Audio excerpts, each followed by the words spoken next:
What's going on, guys, and welcome to Need for Speed Payback. Today I'm going to be doing a video talking about the good and the bad of this game. Now, I've played the game for about 2.5 to 3 hours so far, so I haven't done a lot of stuff in the game. I haven't really got into too much customization and stuff, but I have watched videos. I've at least seen what some of the customization is like, and a lot of other things like that. So I'm going to be basing this good and bad video off of what I've seen so far of the game itself, and then, videos I've watched and stuff like that. We're going to start off with the good, starting off with the actual story. Now, I think story is pretty important in Need for Speed. Underground, Underground 2, Most Wanted, Carbon, they all had a pretty decent story. Need for Speed these days haven't had really much story at all. Need for Speed 2015 did, however it wasn't particularly interesting in my opinion. I think Need for Speed Payback is a much more interesting story. We follow Tyler, Mac and Jess. They're the three main characters, and we get to play as all three of those characters as well, and we follow them trying to get revenge, trying to get payback on this group called the House, and this one woman in particular who I can't remember the name of right now. Is it like Liver or Lever? I don't know, something like that. Neva? I can't remember. Something like that. She's got weird hair. She's basically the bad guy in this, or the bad girl, should I say. And altogether, I think the story is just pretty good. It's nice to have a strong story. We haven't had, Need for Speed 2015 at least had some story there, but in my opinion wasn't that interesting. I think the last time we saw a pretty decent story was Need for Speed The Run, but yeah, Need for Speed Payback, sorry, has a pretty good story in my opinion. The next thing we're going to talk about is customization. Now, I can't say too much about this because I haven't really experienced it yet. Basically, you have to do these things, like you have to if you reach 195 miles an hour in any car, you will unlock spoilers for all cars, and things like that. You have to do a certain amount of jumps or a certain amount of speed traps to unlock bumpers, fenders, and things like that. Now, I think this is an alright way of doing things. It would have been nice just to kind of unlock customization as the game went on, instead of having to kind of go out your way and do these other things. But to be honest, a lot of the time you'll probably get these things done pretty quickly. I've got most things unlocked at the moment. There's just a couple of things that I can't quite do yet because I need a faster car or whatever, or I just physically can't do it yet. But I think within a few hours of playing the game, you will be able to do these. I'm going to try and do them pretty quickly so I can do customization videos for you guys. But altogether, I don't mind that whole thing with the customization, and I also think that the customization that's in the game is better than 2015. There seems to be some more body parts for cars, and altogether it looks very, very good. We also have a lot better car space, garage space in this game. We can hold, from the start of the game, when you get your first garage, you can hold up to 15 cars, which is a decent amount to start with. And I believe you can buy more garages, which I would presume gives you more spaces. Now, there are 4 garages, so if this does work how I think it does, then I guess you can get up to 60 cars, which is pretty cool. If that is the case, I don't know, I haven't bought a garage yet, but yeah, I like how there's a lot more car space. It was one of the big issues with Need for Speed 2015. They've definitely addressed that here. As it goes for the car list, well, there are, from what I counted, just over 70 cars in the game. Now, these cars, you unlock different cars after doing different missions. So you start off with some of the lower end cars, and you work your way towards the end of the game with the higher end cars like Pagani Huayras and McLarens and things like that. I think this is very good. Having everything unlocked from the start is never something that I particularly like. So having it so that you have to work up to the better cars is very, very good. I like that, and altogether the car list is very diverse, and it's just a great car list. Along with this, we also have car classes, so you can buy cars for you can buy them for 5 different specs, 5 different classes. These are race, off-road, drag, drift, and runner. All really good. I haven't experienced drag yet, but I've experienced all the others. It's nice to have these car classes. I really do like it. Like they do in the crew. I think the crew does a really good job, and Need for Speed Payback's really taken that idea and I think done it very well. Along with that, the progression in this game seems pretty good. You basically work your way through the game, upgrading your car performance-wise. We'll get into some of that later, but you upgrade your car performance-wise. You have a little performance number, and that goes up. And the higher the number goes, the faster your car is, the better your car is. I think the progression system is really good. You basically just work your way through races, get money and stuff like that, and progress through. And I think that's done really, really well. I think the map is one of the best things about this game though. Fortune Valley is such an awesome map. It's just really good. It has a bunch of different sections, 4 or 5 sections from what I believe.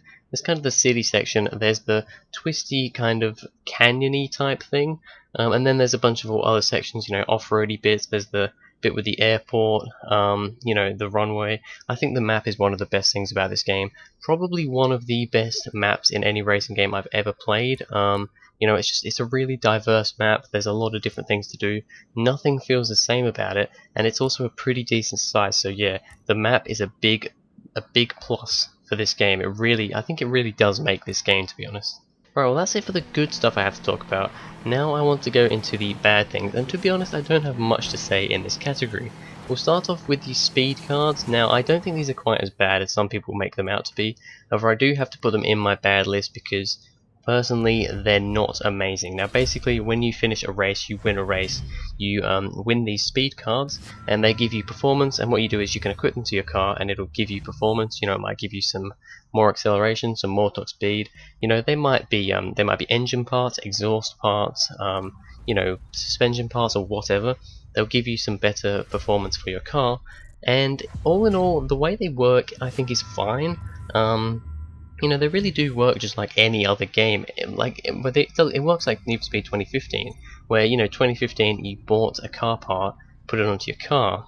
It works in that same way. However, for me, the main issue with this is that you can't really choose what you want. You kind of win a part, and if it's better, then yeah, you're going to put it on your car to make your car quicker. However, at the same time, I'd rather have it like 2015, where you have a bunch of performance parts for a car, and you can max out a car, where with Payback, it doesn't seem like you can really max out a car. You just kind of collect parts and just stick them on your car whenever you feel like it. It never feels like you can really, I don't know if you can really max your car out. You know, you definitely can't just go out, buy all the best stuff. Stuff comes into the tune shop where you can buy these things from if you don't want to just win them from races. You can buy performance parts from the tune shop. However, it keeps getting updated. You keep getting better stuff. So, you know, I don't like that aspect of it. I do actually think that even though I don't think the speed cards thing is as bad as a lot of people say it is, I do think the 2015's way and most other racing games way of doing performance, where you actually just buy these individual parts and you can buy, you know, like level 1, level 2, level 3, I think that's a much better way of doing it, and I would prefer it if they just did that. The only other bad thing I really have to say about Need for Speed Payback is the voice acting. Now, like I said, the story is really good, and on the most part the characters are also quite good. However, there is the odd exception. For instance, Tyler Morgan, who is the main character in the game, I would say, we kind of follow his story, and the other guys, Mac and Jess, are kind of just there with him, and you play them as well. But Tyler's the main character, and he's a very bland character. His voice actor does not seem particularly enthusiastic. He doesn't seem just particularly talented in general, really, and it makes Tyler quite a boring character. And I mean, even the facial expressions that he makes, he just seems very boring and very bland.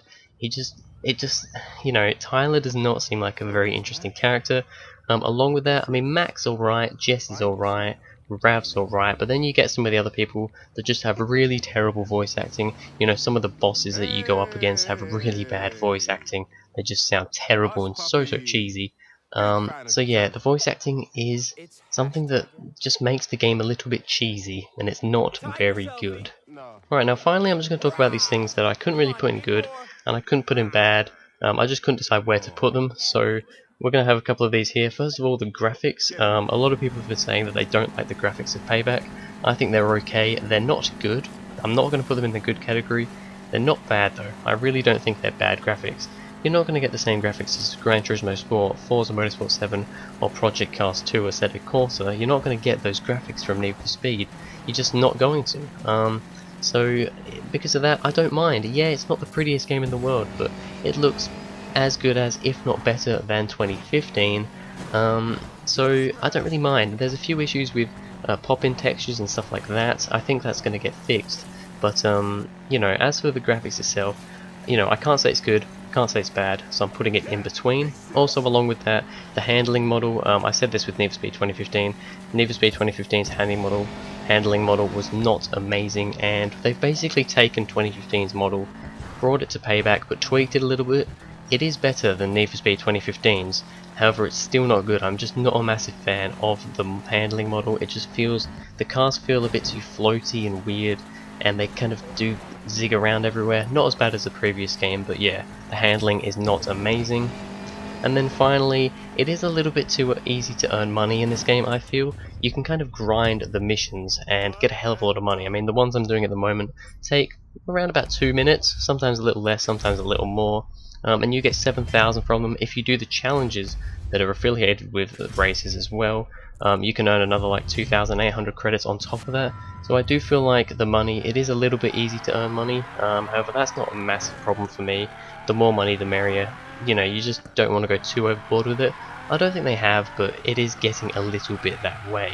Anyway, that is going to be it for this video, guys. Do you have the same opinions on me of what's good and what's bad for Need for Speed Payback? Please tell me in the comments down below.